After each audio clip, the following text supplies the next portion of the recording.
get the third set rolling.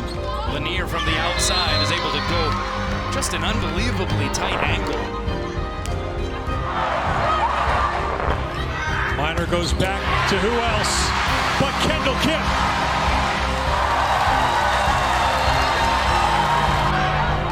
Rettke, terminal.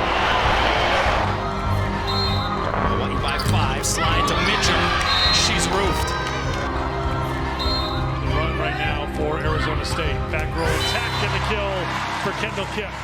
There was a moment pretty early on in my volleyball career. I think I was in 8th grade, and I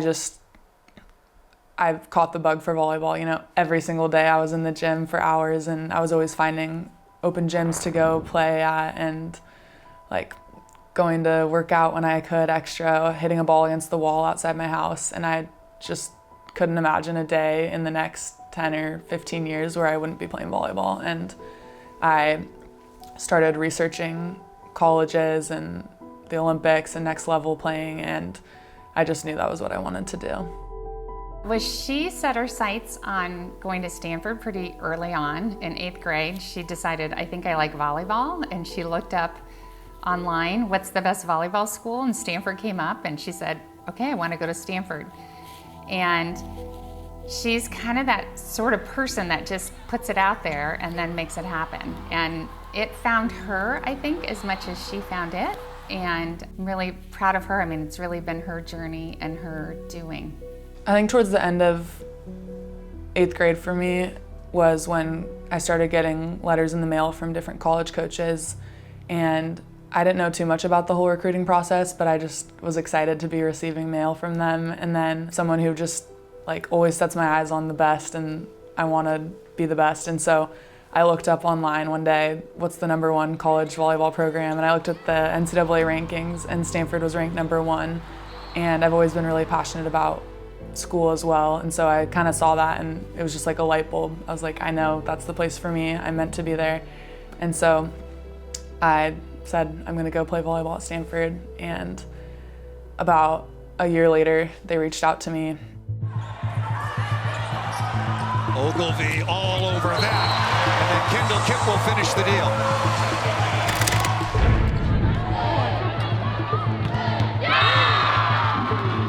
I remember being told that there was a player that at the time was 6'6" or 6'7", a younger player from a small little club outside of Chicago, Illinois, and I went and watched her. And the play was so poor that we didn't see anything.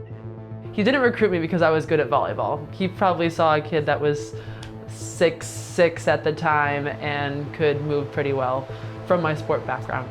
I'll be honest, I never thought that I would have chosen a school like Wisconsin, because as a Chicago kid, it's like, why would I go to a school in Wisconsin? But it was absolutely the best decision I've ever made, and I love that school with all my heart, and I'm just so happy that that is a place that I will forever call home.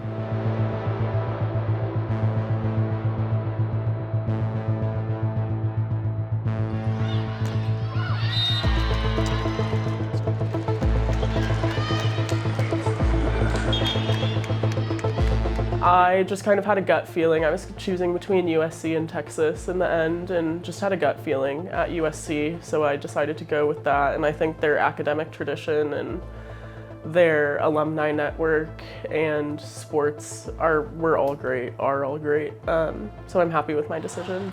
She came into the kitchen one time with Bob and I, and she told us, she goes, I want to go to Stanford or USC, and we said, what do you know about that? And she said, smart people go there. So we're like, okay. I was happy that she stayed kind of close to home, but then she was away when she went to USC.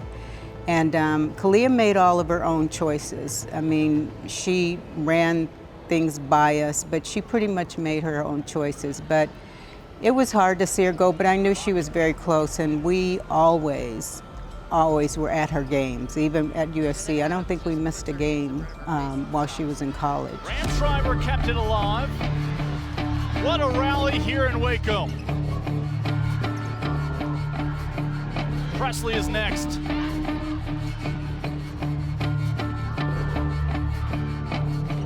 down the line. What an effort from Lanier.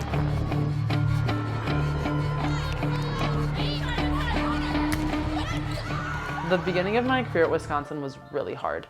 I wouldn't say it was necessarily a me thing. Throughout my whole life, I've always been probably at a higher level than my age. So I'd always been playing or doing classes with or competing against girls that were older than me. So I was used to being kind of down at the bottom and working my way up. That's something I was used to, and I knew that I was going to have a growth mindset throughout the beginning of my college experience, especially because I can't go into this program just thinking I'm the best. That's not true. That's not the case. And I have to earn that. I have to earn that right. The transition into college, when you're coming in halfway through the year, no one's really expecting anybody new when it comes to school. So having to figure that out was a challenge. I remember wanting to go home, which that was never the case for me. I did not want to stop. No, I wanted to just be home for a minute and decompress. But yeah, that was really, really hard. But that set the foundation for the rest of my career. If we didn't go through that hard in the beginning, I'm not sure we would have ended the way that we ended as a senior class. There was becoming a transition from basketball to volleyball, maybe being a sport that she could excel at. She graduated from high school early, got here to Wisconsin a semester early. And right around that time that she was coming here, one of my former players, Lauren Carlini, was just graduating. And she stayed here for an extra semester. So they had a semester of crossover between the two of them. And after one of the first practices that they were both in the gym together, I called Lauren over and said, "What do you think?" And she said, "Man, I think she's going to be really good." And I said, "You need to tell her because I don't think she even has a clue."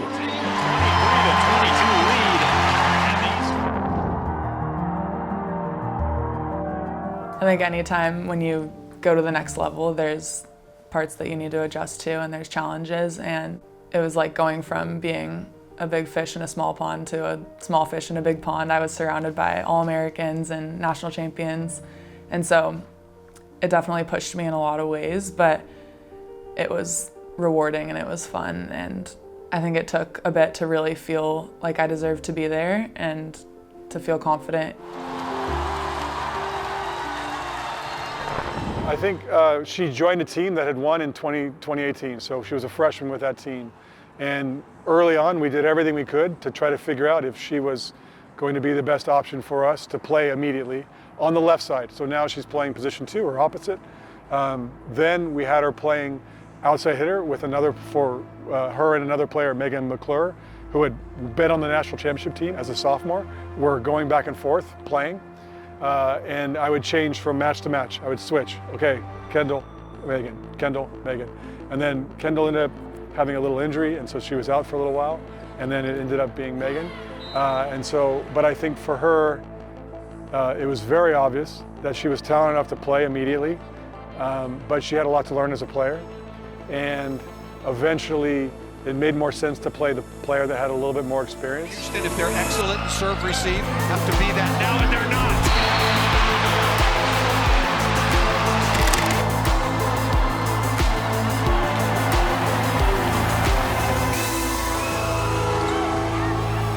Actually, my sophomore year volleyball-wise was really good. We made it to the Elite 8. That team was just really close-knit. Brittany Abercrombie was great, Jordan Dunn, Rennie Meyer-Wally. Gosh, I can't remember the whole team. I would say everyone, but just our team was really great and really close. And also, I feel like there's something to be said for not being the top team and kind of fighting your way past all of these other teams and doing it together. That's really great and makes you feel even better when you do accomplish something like going to the Elite 8. I've set a lot of little promises and goals for myself, and I specifically was talking about the goal I'd set of getting into Stanford, playing volleyball for Stanford, and starting for that team. And so that was what I was saying. I did that, and I know that the 13-year-old me would be so proud. And I mean, the next goal was to play professionally overseas, and here I am doing that. Certainly, Kendall has left a legacy on the program. To have the expectations of being at Stanford, which has won more titles than anywhere else, and then to have to go through that. She was the leader, along with Katie Baird and some other players, to help us try to get back to being nationally prominent and to be in the mix and to be considered for a national championship. And she put us in that situation. We unfortunately lost in 2 very tough matches to get to the Final Four and to get to the semifinals. But right now, Stanford's expectations are back to where they were before she was there because of her work and because of how much she helped the program improve during that time. Dana Rettke, a little bit of a slow start, but now Karch with 9 kills leading the way for Wisconsin. The attention that I brought to Wisconsin volleyball, I think that only fueled me to get better. I could not have a bad day. I could not have, the standard just kept getting higher, higher. The bar kept getting raised higher and higher. And that only fueled me to get better and better. And I was so excited about that challenge. It was never something that was overwhelming for me. It never was like, oh no, like I have to play good. It was one of those things like, let's do it, let's go, let's bring it. That was one of our phrases. It was always just bring it. So 2019, I think in general, was a breakout year for us at Wisconsin. We hadn't made it to a Final Four since 2013, which obviously I was not a part of, but the program had not made it to a Final Four since 2013. And we knew in 2019 we had what it took to make it to a Final Four. And we were going to do everything in our power to make sure that happened. Wisconsin finishes the year now with a record of 27-7. They will be back. This is a talented group. So I think that 2019 year was the year that really got us over the hump, if you would say, of being able to, like, believing that we can achieve Final Four after Final Four. This was now the standard for Wisconsin volleyball. Now 2020 was a crazy year, of course. COVID hits and rocked everyone's world. We did end up having a championship that year. We did end up going to another Final Four. We played Texas. Same situation, we ended up losing in the Final Four. Not having fans in the stands in 2020, losing in 2019 when we got a taste of it. This all fueled the fire going into 2021.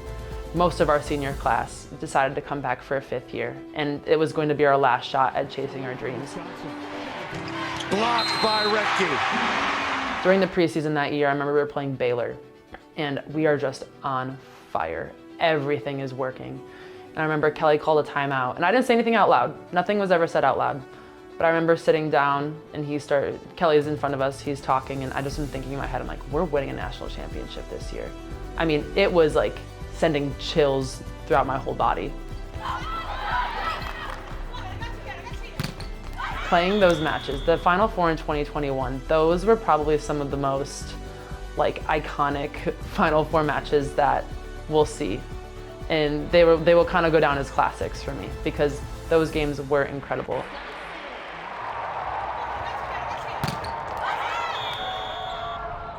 Going into that match, we were all just locked in. You could just feel it in the room. Like, everyone was just so ready to go.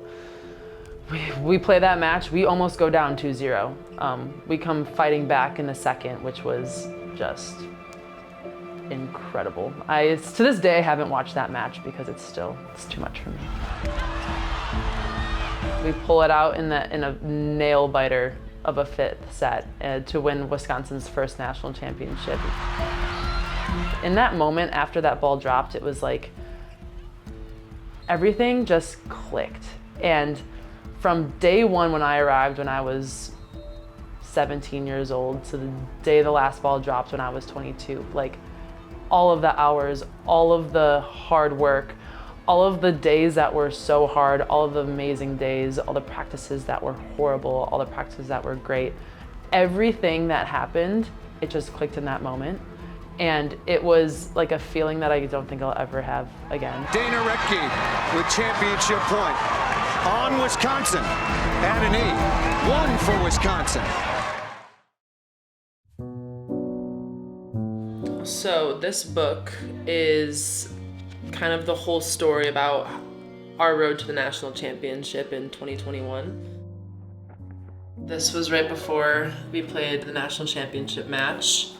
That was when we were doing national anthem and starting lineups. You know, just some action shots.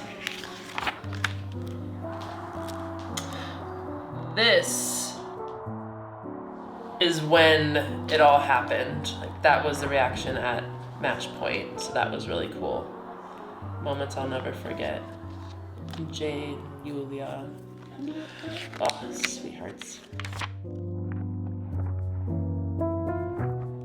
Of course, the celebration, getting to put our name under national champions and cutting the net. These are all things that kind of felt surreal, but became a reality, which is cool. This was in the locker room afterwards, our celebration. And then this is when I won National Player of the Year. It's me and Kelly. Position for Rettke, starting to pile up the numbers. 13 kills now for Rettke on 20. I never viewed it as a me thing. It was always an us thing. While yes, I did become, you could say, the best of my time, it took a lot of hard work. It took a lot of really hard work. It took a lot of really hard conversations. It took a lot of dedication. I mean, I dedicated my whole entire life. I ate, slept, dreamt, bled Badger volleyball for 5 years. Like, that was my whole entire life.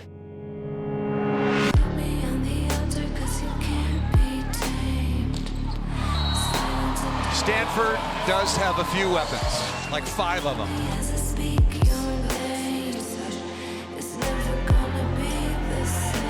I think I became aware of pro volleyball overseas when I was 16 years old, playing for the youth national team, and they had us speak with some of the current USA national team players, and they kind of just talked with us about, you know, what it takes to be a professional and what their journeys would look like, and outlined playing professional volleyball overseas.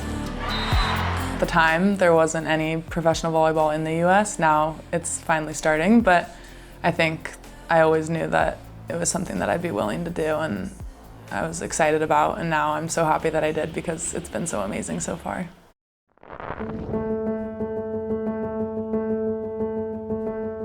I think I started hearing or even thinking about the pro scene because of Samantha Bricio. Like, she was just someone who got out of college, and then I heard that she was here at Amoco and just kind of all around the world doing amazing things. In sports and in life, like, you're always inspired by other people. So she was definitely like the catalyst that got me thinking about going overseas. And then from there, just starting to talk to agents my senior year, after my senior season. And yeah, just finding out more information. All knowledge is good knowledge. So just finding out more, and then from there, trying to take the first steps to initiate the career that I have now. Obviously, my college career was coming to an end at some point, and I knew that going professional was going to be my next step, for sure. It's not really something ever discussed or ever like planned out, but that's what I knew. That's how I felt. I don't know if there was a specific moment where I was like, I'm going to go be playing professionally in Europe, but it was always just kind of there. I feel like it was kind of the unspoken known, if that makes sense.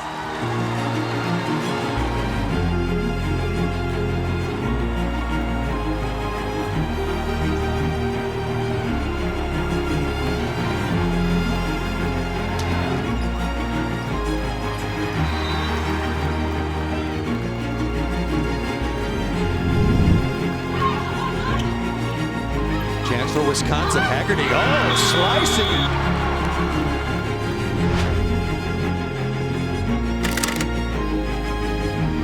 Pressing. The block, access denied.